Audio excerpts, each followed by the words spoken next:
अभिवादन स्वीकार करिए समीर इंडियन का। आज 13 दिसंबर 2025 है और इस वक्त हम शहर मालेगांव की मशहूर होटल काफ सागर के पास ख्वाजा गरीब नवाज ब्रिज के पास खड़े हुए हैं और आज का जो तापमान है वो 15 डिग्री सेल्सियस का तापमान है। ऐसे में सर हम जो है सर्दी से बचने के लिए सारे लवाजमात का इंतजाम करते हैं, स्वेटर लेते हैं, हाथों में बांधने के लिए हम तो कंटोप वगैरह लगाते हैं, हाथों में दस्ताने पहनते हैं। तो उस सर्दी के मौसम में कुछ बेयार और मददगार ऐसे अफराद हैं जिनका कोई सहारा नहीं है। वो इस सर्दी में ना इनके लिए बिछाने के लिए बिस्तर है और ना ही तोड़ने के लिए इनके पास रजाई है। सर्दी में ये किस तरह से बेयार और मददगार है। ऐसे में शहरियान जो मालेगांव शहर एक मुखैरिन का शहर है, हमेशा वक्त बे वक्त इस शहर में तो मदद की जाती है।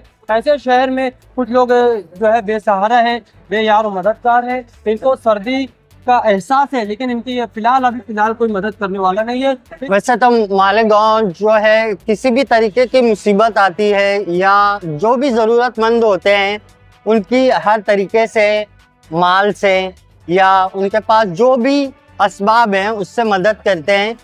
अक्सर व बेशतर ये चीज़ देखने में आती है कि कुछ जो तंजीमें हैं, अदारे हैं, वो अपने अपने तरीके से लोगों में कंबल बांटते हैं। कुछ तंजीमें ऐसी भी हैं जो बच्चों को स्वेटर, स्कूलों में जो बच्चे हैं उनको स्वेटर वगैरह जो है वो तकसीम करती है। लेकिन एक चीज़ जो है वो देखने में आ रही है कि शहर में कुछ ऐसे भी लोग हैं जो बेघर होते हैं और वो कहीं ना कहीं ब्रिज के नीचे, फुटपाथ पर या गली मोहल्ले में, कूचे में कहीं भी ऐसे अपना गुजर बसर करते हैं और रात होती है वहाँ पर सोते हैं।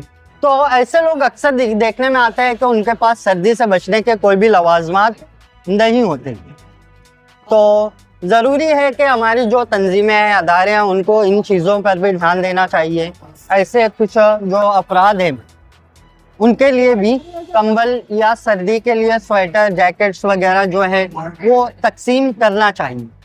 अभी जैसे यहाँ पर हम इस शख्स को देख रहे हैं, ये एक बुजुर्ग शख्स है लेकिन किस हाल में है कि उसको बिछाने के लिए कुछ नहीं। और सर्दी ऐसी है कि हम घर से निकलने से पहले तमाम चीज़ों का ध्यान देते हैं, यहाँ तक कि हम दस्ताने और कानों पर पट्टियाँ लगा कर निकलते हैं। लेकिन ऐसे में अगर एक शख्स इस तरीके से एक जो बारदान है उससे अपने आप को ढकने की कोशिश कर रहा है तो ज़रूर ऐसे लोगों पर तवज्जो देनी चाहिए। और भी यहाँ पर ऐसे बहुत सारे लोग हैं, हम आपको बताएंगे इस वीडियो के ज़रिए कि जो ब्रिज के नीचे या फुटपाथ पर जो है वो सो रहे हैं लेकिन उनके पास सर्दी से बचने के कोई भी लवाजमात नहीं। सर वैसे हमारे शहर की एक बात है कि हमारा शहर ऐसे भी नहीं है कि हमारा शहर बिल्कुल भी बेहिस शहर है।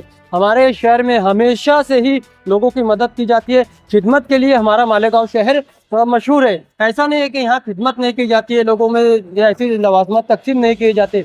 लेकिन बस इतनी बात है, हमारा वीडियो बनाने का मकसद ये है कि हमारे ज़रिए इनकी निशानदेही हो जाए। ये बिल्कुल सिर्फ निशानदेही करना मकसद है, हालांकि हमारे शहर में मुखैरान की कमी नहीं है और ऐसे जो भी फलाही काम है वो हमारे वहाँ पे बढ़ चढ़ के किए जाते हैं। और सिर्फ मकसद ये है कि ऐसा अगर कुछ लोगों पर तवज्जो नहीं गई है लोगों की, तो हम सिर्फ लोगों की तवज्जो दिलाना चाहते हैं ऐसे लोगों को कि अभी इस वक्त जो सर्दी है वो बढ़ रही है और ऐसे में अगर हम बाहर नहीं निकल सकते सर्दी के दीगर लवाजमात के बगैर तो इनके बारे में हमको सोचना चाहिए और जितना भी हो सके हमें इनकी मदद करना चाहिए। हाँ सर, देखिए ना, तो वहाँ एक बुजुर्ग आपने बताया वो टाट के जरिए अपने आप को छुपा रहे हैं। मतलब सर्दी इतनी है कि इनके पास रजाई है, उसके बावजूद देखिए किस तरह सुपड़ कर सोए हुए। उस बुजुर्ग के पास तो कुछ भी नहीं है सर। ऐसे में शहर के जो मुखैर हजरात है उनसे हम इस वीडियो के जरिए निशानदेही करना चाहते हैं कि अगर आप हमारी बात को सुन रहे हैं, हमें देख रहे हैं, तो आपसे गुजारिश है कि अल्लाह ताला ने अगर आपको इस्तिताअत दी है, आपको ताकत दी है और अगर आप कुछ करना चाहते हैं तो इन लोगों की मदद करिए। जी, हमने अभी जो कुछ भी बताया उसके बाद ये ख्वाजा गरीब नवाज ब्रिज के ही नीचे यहाँ पर देखिए कुछ ज़्यादा बड़ी तादाद में यहाँ पर लोग जो है वो सोए हुए हैं और इनकी भी वही हालत है कि कुछ बारीक सा चादर है, कंबल है, वो ओढ़ कर यहाँ पर सोए हुए हैं लोग और वो भी सर्दी से परेशान हैं। सारे बुजुर्ग हैं और कमज़ोर लोग हैं और उस तरीके से देखिए यहाँ पर कितने लोग हैं जो इसी तरीके से सोए हुए हैं और जो उनके पास ओढ़ने के लिए जो भी चीज़ें हैं वो ऐसा लगता है कि नाकाफ़ी है इनके लिए, क्योंकि जिस हिसाब से सर्दी है उसके हिसाब से देखा जाए तो ये चीज़ें जो है वो सर्दी से बचने के लिए तकरीबन नाकाफ़ी है। तो ऐसे लोगों के लिए हम मालेगांव शहर की आवाम से यही अपील करना चाहेंगे कि इन पर तवज्जो दी जाए और अगर हो सके तो इनकी किसी न किसी तरीके से मदद की जाए। कुछ तंजीमों ने इस तरीके की भी बात की थी कि ऐसे जो बेघर लोग हैं और फुटपाथ पर या ब्रिज के नीचे सोते हैं तो उनके लिए कोई शेल्टर होम की बात भी सामने आई थी, किसी तंजीम ने ये बात की थी। तो अगर इस वीडियो को उसके कोई ज़िम्मेदार देख रहे हैं या शहर के जो भी ज़िम्मेदार देख रहे हैं तो हम उनसे भी गुजारिश करना चाहते हैं कि इनके लिए अगर कोई शेल्टर होम का इंतज़ाम हो जाए तो उन्हें एक बेहतर सहूलत जो है वो मिल सकती है। कम से कम सर्दियों में या बारिश में अगर इस तरीके से वो बेयार व मददगार बेघर सड़कों पर, फुटपाथ पर, ब्रिज के नीचे सोते हैं तो उनके लिए एक बड़ी राहत का सामान हो सकता है।